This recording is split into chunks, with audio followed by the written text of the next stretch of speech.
How did they enter and stole cows?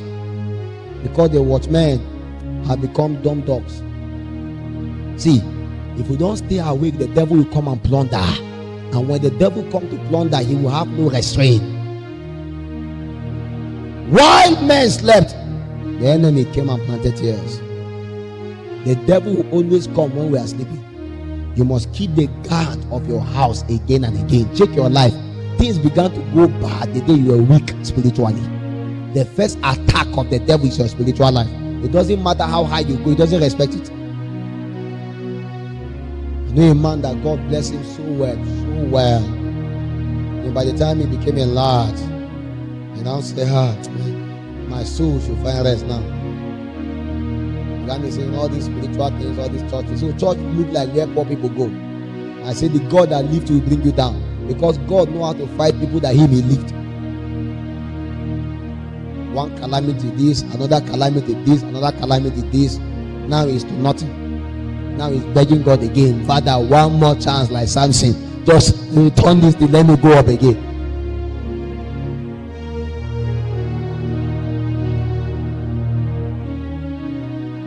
My people are here, sometimes in the house. Don't just think because you're in the house, you can just go to the fridge and carry something. Give this one, just on gas and do that. No, I didn't become like that overnight. Fasting, you must fast. In fact, prayer, you must do it. What? They know if I catch you watching film in my house, I format your phone. Automatic, I format the phone so that you start saving contact from the beginning. I come and catch you, you are watching Skelewu. You are watching Davido.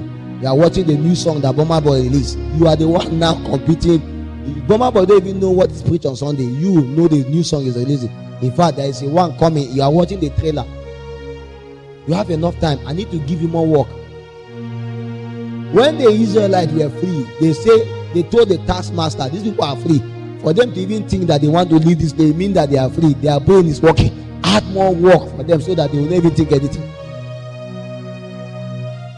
You are too free. You have enough time. That's why you are thinking rubbish. Somebody come and say, Apostle, I'm thinking too much. Thinking what? Thinking which rubbish? How did he even have access to you? You don't have anything to do. I say, carry your Bible, start from Genesis. When you reach Revelation, tell me. And now realize that the person can't even start. He will not stop along the way and return back to what will help him think rubbish. We are not obedient. We are not disciplined. We can't keep our watch. Tell an average believer now, just pray 5 minutes every day. You'll be shocked the person cannot keep to it. Not because the person doesn't have the 5 minutes, but people don't like discipline. They don't like it at all. I have made it upon myself as an indebtedness. Every day I must read thousands of words, whether I want it or I don't want it. I must put thousands of words inside me. And every day I must speak in tongues, whether I like it, whether I don't like it. Whether I feel like it, whether I don't feel like it. And I program myself that if I don't do it, I feel like I've sinned. It's not a sin, but I make that programming so that I will discipline myself. We don't like discipline. The discipline is small. Say, why will it?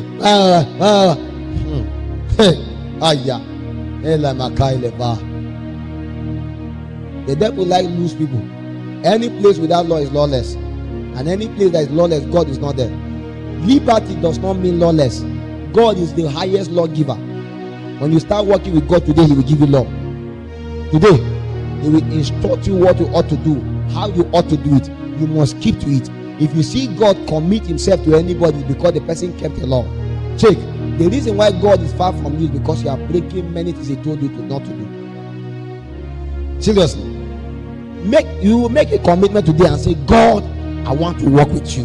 I want to love you. I want to serve you. He will start promising you things, but He will give you a condition. You will now realize that immediately when you withdraw from those conditions, suddenly God will withdraw from you. And it's as though you turn back, you can't find Him again. It's because now you have become lawless. Watchmen obey the last command and they stay steadfast. This territory is not just going to change because we wish it. It's going to change because some people are unbending and they refuse to yield to Babylon. You behave the way you want to behave. You went to Lagos, you behave like Lagos people. When you came back to Abuja, you behave like Abuja people. You enter Port Harcourt, you behave like Port Harcourt people. You now enter house fellowship, you now say, well, this is a holy ground, let's behave like house fellowship people. You now wonder after 10 years your life is the way it is. It's because God through to you will be like a crook. Say you will be to a crook, he will be a crook. You see, it's a dangerous thing when God does not rebuke you. I'm telling you, it's a dangerous thing when God look you and leave you the way you are, especially when you know there are certain things about you that need to be corrected. We must be able to be open to allow him to chastise us. Be open to allow him to rebuke us. Jeremiah 51 verse 12.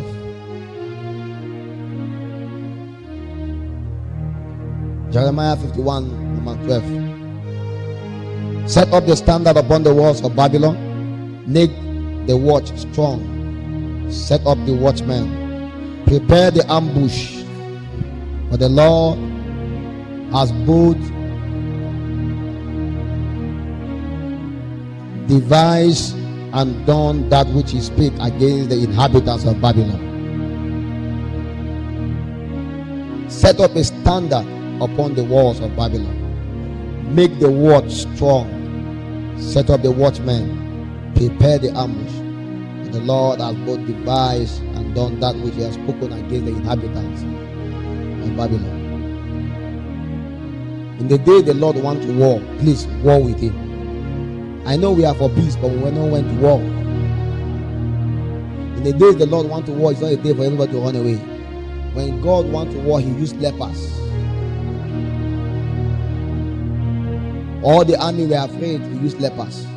As they begin to march and advance upon the camp of Assyria, they thought it was an entire army coming. God just borrowed their leg and make their sound like that of thousands of army. See, when God wants to do a thing, when you make yourself available, he multiply your strength upon thousands. People wonder how we do some of things we do. It's not because we are the strongest. We are just bold enough to do it. And because we are bold enough to do it, God can't find anyone to do it, and he's afraid that even if you go and meet a man that doesn't believe in doing it, the person will give up. So you multiply the strength upon that one man. Imagine in an entire region, God can find only Samson. Entire region, God can find only David. Imagine, Goliath came, he was boasting. Everybody was running away. David was courageous enough to say, Kai, let me go. If I die, I die. And as he just went, God said, Kai, seeing this guy have boldness, let me multiply his strength. Because sometimes when people refuse to do something, God gather everything and put it upon you. One of the reasons why the body is too much upon you is because there is no much people God can share it upon. So the spirit upon Moses was too much, that even 70 people can't contain it. That's how it works. Many of us are carrying multiplier grace. But I want you to know that that grace will find expression upon your dependency upon the Lord. Be bold and be courageous. In your office, in your business enterprise, in anything you do, there is an advantage you have in God. And because of that advantage, when you stand, don't be afraid. Know that you are not alone. They must have been coming out from their own altar, beckoning upon all kinds of sacrifice. You know where you are coming from. You are coming from obedience. And obedience is better than sacrifice. If God has set you upon that watch, remain there. Many of you, God has placed you upon different mountains, captains of certain businesses, captains of certain industries. Don't be afraid. You might be the giant in that school that only you will bring righteousness to that school. You might have been the giant in that business place where only you bring righteousness there. Stand your guard. And you now wonder why you are the one facing attack there again and again. It's because you are the only righteous one there. If you are conscious of you being as a watchman there, God will empower your strength and enable you more. God is looking for apostles in the marketplace. He's looking for apostles in the fashions, apostles in common places where it's not even the church center.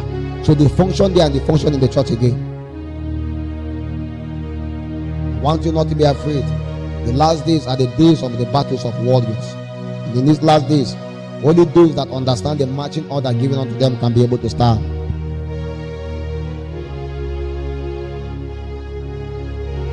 Highest level of maturity in this kingdom is a son. And when you become a son of God, you can now become a king, a priest, a prophet, a priest, a servant, and a father. All of us grew to become the children of God. Then we become the sons of God while we are begotten. But afterward, we have a responsibility as the sons of God. And part of those responsibilities we also know that we are kings, we are priests, we are also prophets, we are priests, we are servants, we are also fathers. And because of that responsibility, we must be able to dispense it aright. And within the priestly authority that we sustain, we must understand our priesthood. From that priestly order, we have diverse ranks and function. And part of the highest of our ranks and function is we being watchmen. Whether you like it or not, as a watchman, you prosper by mounting your gate of authority. An intercessor prosper by praying the burden of God. A watchman prosper by mounting his gate of authority. God can set intercessors anywhere. They can be praying from anywhere. Watchmen have a specific region where they are.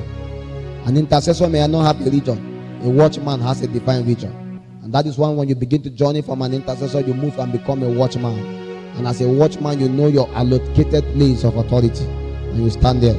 Your prosperity lies in being there. As an intercessor, your prosperity lies in just praying the burden of God. Jeremiah chapter 4 from 14.